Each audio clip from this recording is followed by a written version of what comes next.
그러니까요, 여기서 우리는 이 메시지를 받는 거죠. 회복의 역사는, 모든 고통은 하나님께, 하나님의 뜻에, 섭리에 맡기는 겁니다. 하나님은 공의의 하나님이고, 그 공의를 이루실 때 물론 진노도 하고 징계도 해요. 그럼에도 불구하고 하나님은 사랑이 더 크시다. 이걸 잊으면 안 되는 거죠.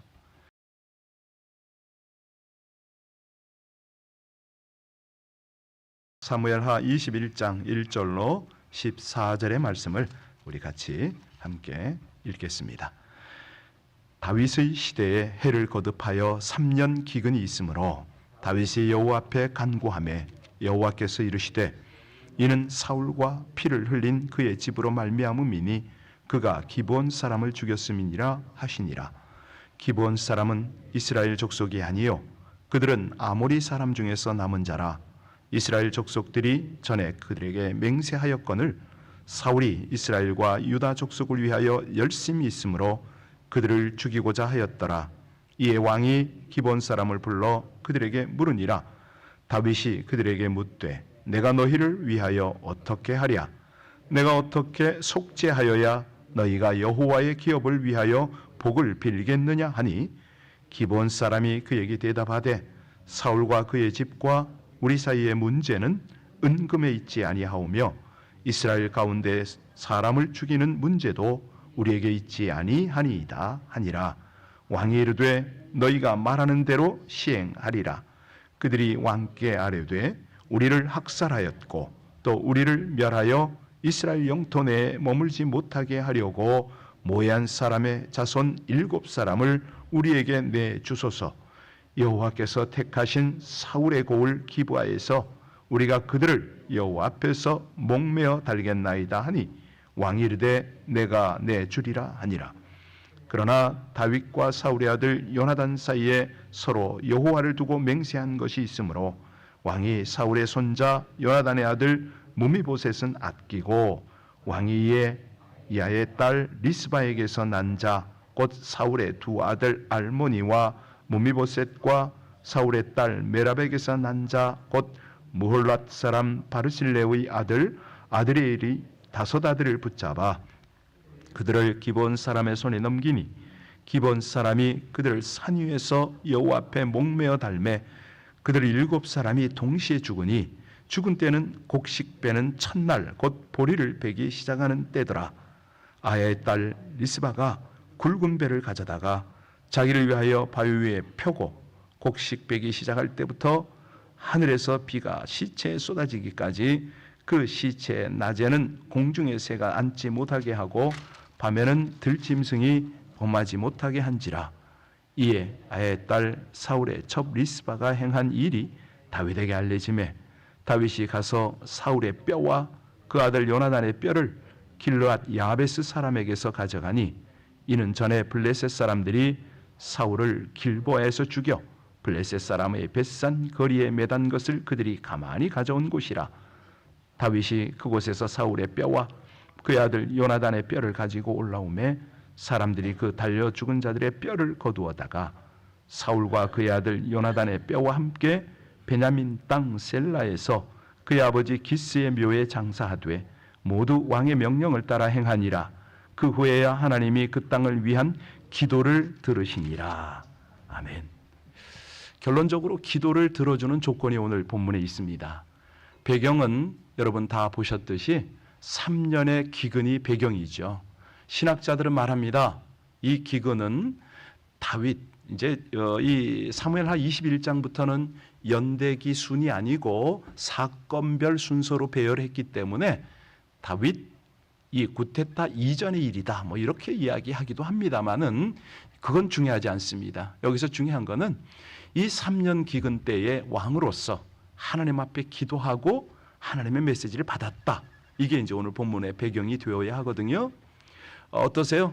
여러분들이 환경적으로 너무 어려운 지경에 빠질 때 정말 하나님의 사람답게 기도해서 하나님, 이 환경의 원인이 뭡니까? 어떻게 하길 원하십니까? 라고 기도하시나요?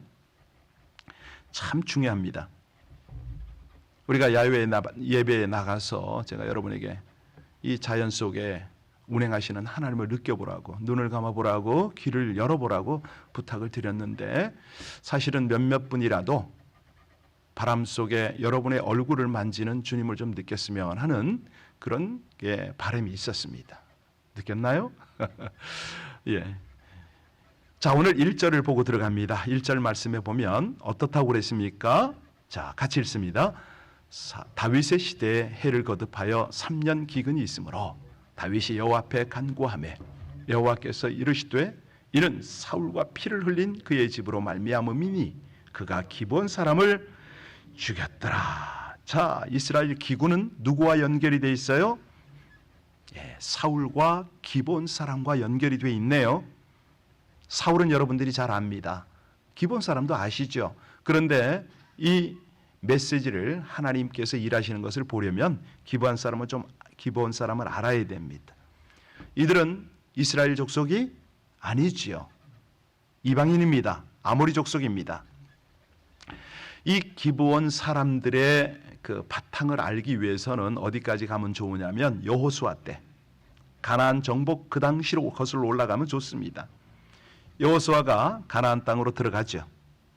자, 여리고성 점령하고 아이고성 접수했습니다. 이 소문이 가나안에 퍼지니까 모든 족속이 두려워 떨었습니다.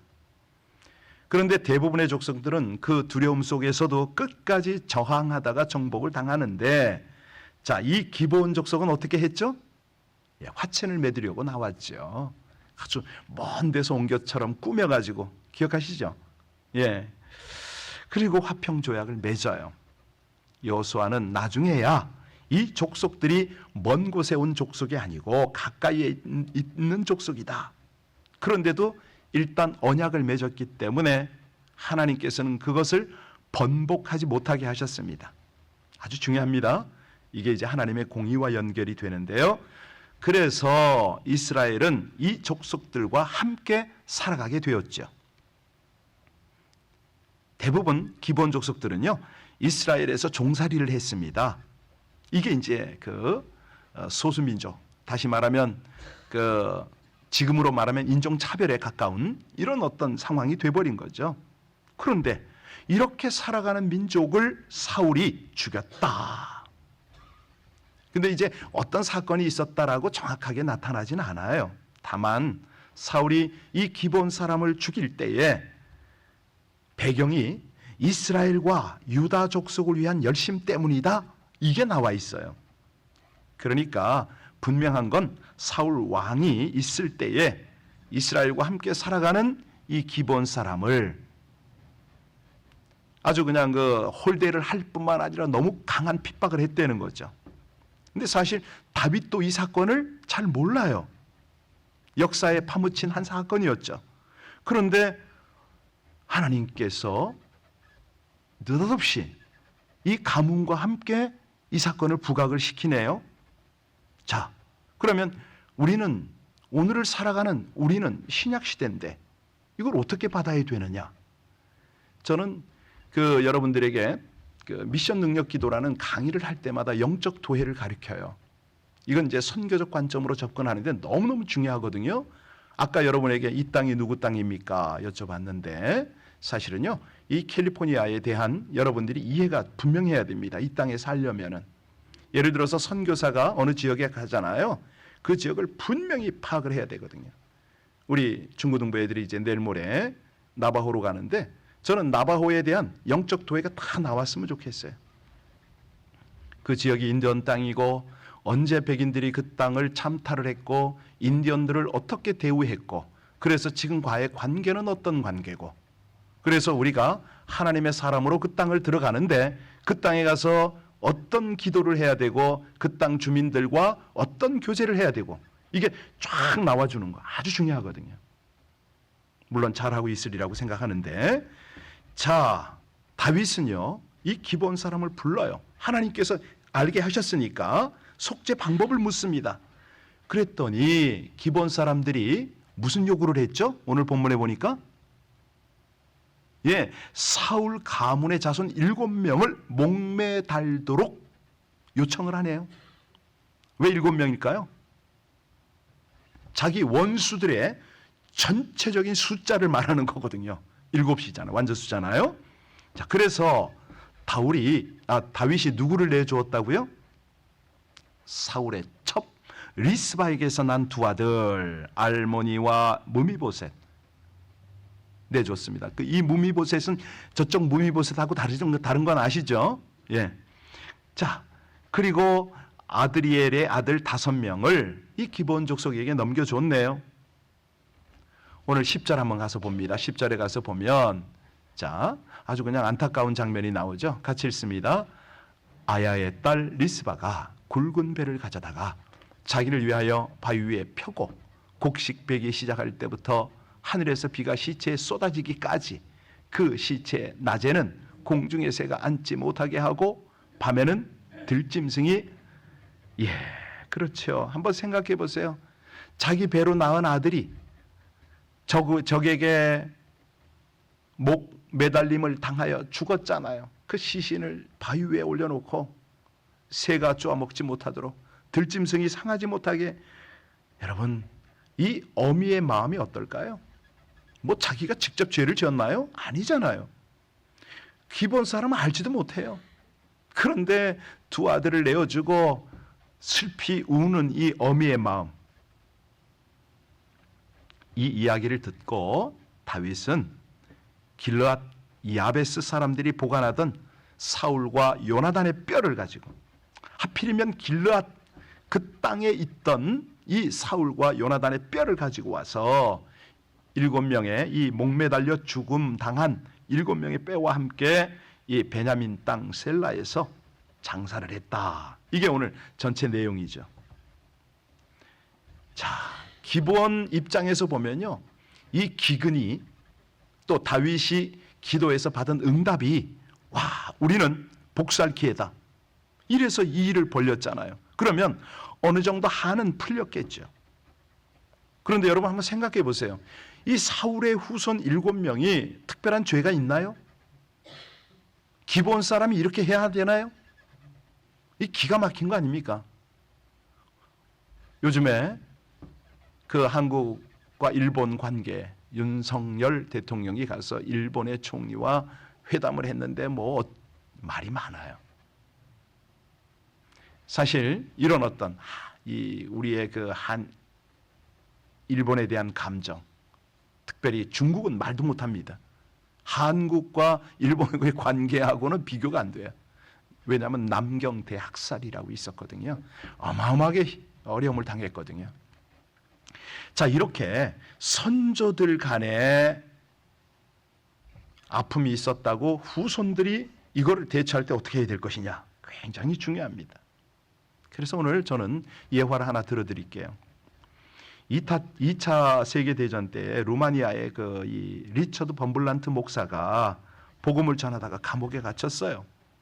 근데 하루는 감옥문이 삐걱 열리더니 한 사람이 잡혀 들어오는데 가만히 보니까 자기를 체포해가지고 고문하던 대위인 거예요. 그러니까 이제 수용자들이 의아해했거든요. 그랬더니 이 대위가 자기가 갇힌 사연을 말을 하는 거예요.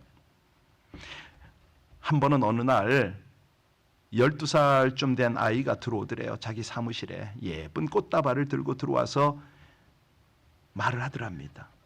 대위님, 오늘은 엄마의 생일인데 엄마가 대위님께 잡혀가서 꽃다발을 선물할 수가 없게 됐네요.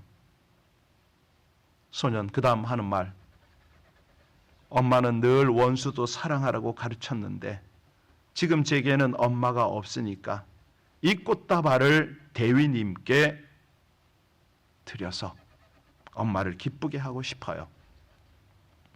대위님, 이 꽃다발을요 대위님 부인에게 전해주세요.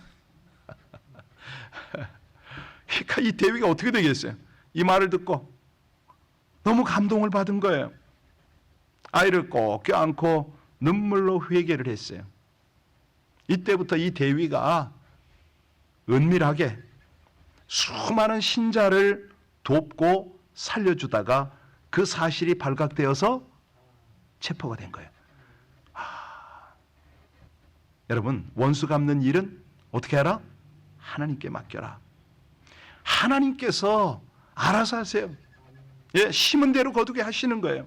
더 나아가서 원수를 사랑하면 하나님이 나에 대한 한을 풀어주실 뿐만 아니라 더 큰 복과 영광으로 보상을 해주신다는 거죠.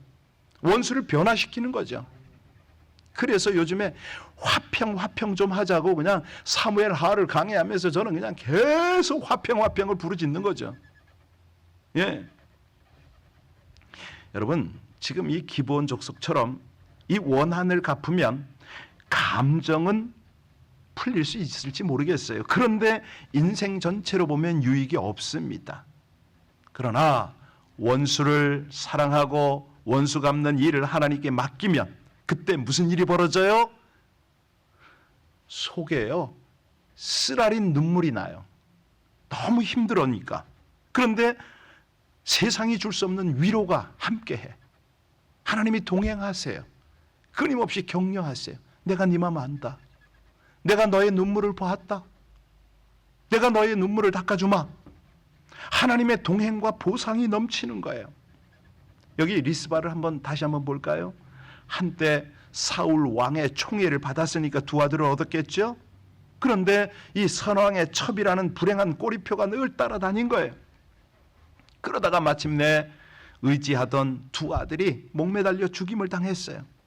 여러분, 여러분이 만약에 여러분의 아들이 뭐 남이랄 것도 없고 제가 우리 두 아들을 이렇게 잃었다, 아마 반쯤 미치겠죠. 그런데 그녀는 이 굵은 배를 이제 깔고 아들 목매달린 그 바위에 펴고 오랜 시간 참회하는 마음으로 보냈어요. 처음에는 억울했겠죠. 그런데 나중엔 뭐가 있었을까요? 예, 원인을 알았잖아요. 사울 왕이 이 기브온 족속을 그랬다는 이 소식을 알았잖아요. 뭐 했어요? 어떤 기도했어요? 예, 회개 기도했겠죠. 이걸 뭐라고 그러냐면 동일성 회개 기도라고 그럽니다. 내가 사울의 입장이 되어서 하나님, 이 사울이 하나님께 죄를 지었군요. 회개합니다. 이거예요, 이거.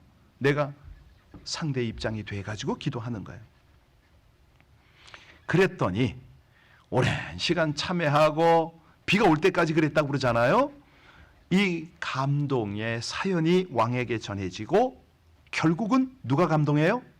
하나님이 감동하시는 거죠. 이겁니다, 이거. 하나님이 감동하시더라. 그러니까 마침내 백성들의 간절한 염원대로 그 땅에 비가 내렸다. 그러니까요, 여기서 우리는 이 메시지를 받는 거죠. 회복의 역사는, 모든 고통은 하나님께, 하나님의 뜻에, 섭리에 맡기는 겁니다. 그러니까 여기 오늘 본 사건의 핵심은 뭐냐면 불행의 현장을 끝까지 지킨 한 여자의 기도가, 다윗이 순종한 믿음의 기도가 승리한 뭐 이런 사건인 거죠. 그러니까 우리가 뭘 잃어버렸을 때에 중요한 건 믿음을 잃지 않는 겁니다. 하나님은 공의의 하나님이고 그 공의를 이루실 때 물론 진노도 하고 징계도 해요. 그럼에도 불구하고 하나님은 사랑이 더 크시다. 이걸 잊으면 안 되는 거죠. 여러분, 여기요, 이 아들이 시신으로 있었던 기간 혹시 아세요? 6개월입니다. 6개월. 이 6개월 동안 비가 쏟아질 때까지 이 아들의 시체 곁을 지키며 마침내 사람들과 하나님을 감동시키는 그 모습, 이거는 마치 천국을 침노하는, 그 예수님이 말씀하셨잖아요. 천국은 침노하는 자의 것이다. 그들이 얻는다고 그랬잖아요. 아무리 불행한 사람도 회개와 믿음과 감사와 절대 순종과 이 꾸준한 기도, 이거는 하나님을 감동시킬 수밖에 없습니다. 그럴 때 역사가 일어나는 거죠. 사울은 분명히 기브온 족속을 학살하면서 이게 이스라엘을 위한 열심 때문이다, 이스라엘을 위한 일이라고 생각했을 거예요. 그런데 결과적으로는 이스라엘을 죽이는 일이 되어버렸습니다. 이 세상 사람들은요, 그런 생각을 해. 내가 이 사람을 그냥 뒀다가는, 내가 이 문제를 그냥 뒀다간, 아닙니다, 여러분. 그런 것들은 하나님께 맡기는 게 맞다고 우리 주님이 말씀하시잖아요. 우리를 지키시는 하나님이 공의의 하나님이고 정의의 하나님이고 언약의 하나님이니까 우리에게 아무리 좋은 목적을 위해서라도 수단 방법 가리지 말라. 이건 안 통하는 거죠. 세상 사람들의 방법이라는 겁니다. 사람의 방법으로는 하나님을 움직이지 못합니다. 사람의 관점은 한계가 있잖아요. 누가 어떤 방법으로 돈 좀 벌었다. 누가 어떤 방법으로 성공했다. 여러분 이거 우리가 요즘에 유튜브가요 하도 사람을 선동을 해요. 이런 데 끌려다닐 거 아닙니다. 빨리 성공하는 것이 그게 관건이 아니고요. 묵묵히 자기 길을 믿음 안에서 인내하며 가는 거죠. 기도하며 가는 거죠. 끈질기게 기도하는 겁니다. 일시적인 실패를 했다. 절대 주저앉으면 안 됩니다. 하나님 안에서는 실패도 성공의 좋은 자료가 되거든요. 인생은 경기 아닙니까? 때로는 이기기도 하고 때로는 지기도 하죠. 좋은 때도 있고 나쁜 때도 있고요. 성공할 때도 있고 실패할 때도 있습니다. 그런데 이 테스트 기간을 하나님이 허락하셨기 때문에 이때에 하나님의 공의를 구하고 하나님의 사랑 의지에서 가는 거죠. 여러분 그 3절 다시 한번 볼까요? 거기 보면은 다윗이 저들에게 묻습니다. 내가 너희를 위해서 어떻게 하랴? 어떻게 하여야 너희가 우리를 위하여 복을 빌겠느냐? 포인트입니다. 아시겠죠? 그러니까 심지어는 원수로부터도 복을 빌게끔 하라는 거죠. 다윗의 영성이에요, 이게요. 하나님이 주신 감동 아닙니까? 그래서요. 이런 거구나. 원수 맺어서는 안 되는 거구나.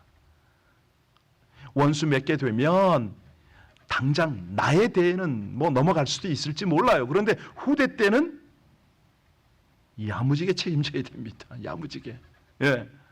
그래서요. 우리가 이 하나님의 메시지를 가만히 보세요. 이 리스바 아들의 시체가 있는 불행한 현장을 끝까지 지켰다. 그래서 백성들 감동시키고 다윗왕도 하나님도 감동시켰다. 이게 뭐냐면요. 한마디로 우리가 하나님의 감동이 있는 자리, 다시 말하면 하나님이 허락하신 예배와 봉사와 헌신의 자리, 이거를요 끝까지 지키는 거죠. 그리고 하나님께 하나님 이 어려움과 위기를 이 어려움 참 그 갈등의 상황을 기회로 만들어 주시고 고난을 이 힘든 것들을 축복으로 변화시켜 주옵소서. 우린 이거밖에는 할 게 없어요. 하나님의 공의와 사랑을 구하는 것이죠. 기도하시겠습니다.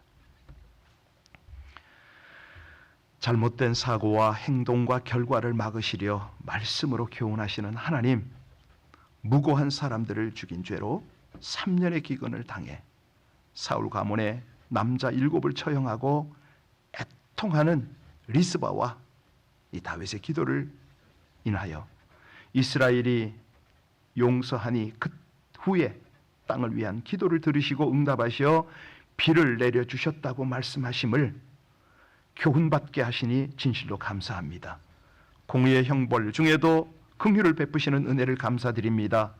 인생의 고난과 시련이 있을 때에 하나님을 원망하지 않고 허락하신 이유를 겸손히 구하여 경건의 훈련으로 삼게 하여 주옵소서. 공동체 안에서 약자가 억울함을 당할 때에 말씀 안에서 균형 잡힌 공의와 사랑을 점검하고 시행하여 하나님의 응답을 받고 친밀한 교제와 동역을 하며 살게 하여 주시옵소서. 예수님 이름으로 기도하옵나이다. 아멘.